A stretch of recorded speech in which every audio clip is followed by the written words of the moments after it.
দাদা মুখ্যমন্ত্রী একটা টুইট করেছিলেন, সেটা দেখা যাচ্ছে কি এখন দিল্লি পুলিশ সেটাকে ফ্যাক্ট চেক করে বলছে এটা ভুল ছিল, মিথ্যা। দেখুন, এটা মিথ্যা ছিল, এটা প্রতিষ্ঠিত।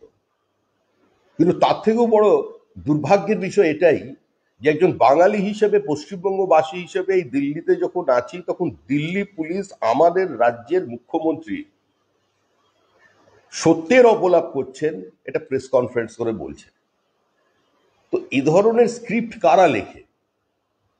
এই প্রডিউসার ডাইরেক্টর কারা?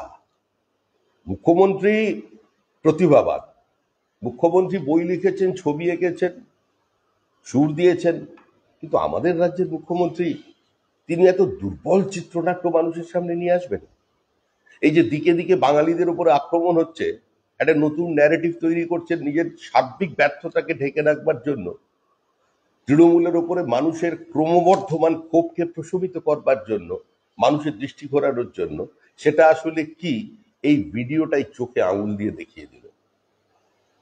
আজকে একজন মালদায় বসে চক্রান্ত করছে, এখান থেকে ওই সঞ্জুনা পারভিন সে বাড়ি থেকে বেড়াতে বেরিয়েছিল,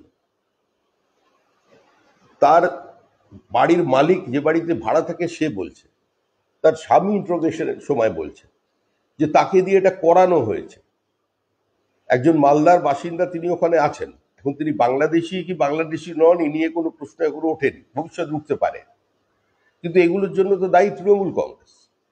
আর তৃণমূল কংগ্রেস, বিজেপি বাঙালিদের বিরুদ্ধে যুদ্ধ ঘোষণা করেছে বলে যে ন্যারেটিভ সেট করতে চাইছে, আসলে বাঙালিদের চিহ্নিত করছে কারা? বাঙালিরাই বাঙালিদের চিহ্নিত করে দিচ্ছে যে এ বাংলাদেশি, এর কাছে ফেক আধার কার্ড আছে। উত্তর 24 পরগনার যারা মুসলিম, বাঙালি, ভারতীয় মুসলমান আছেন, তারা চিহ্নিত করে দিচ্ছেন অনুপ্রবেশকারী কারা, কাদের কাছে জাল আধার কার্ড আছে।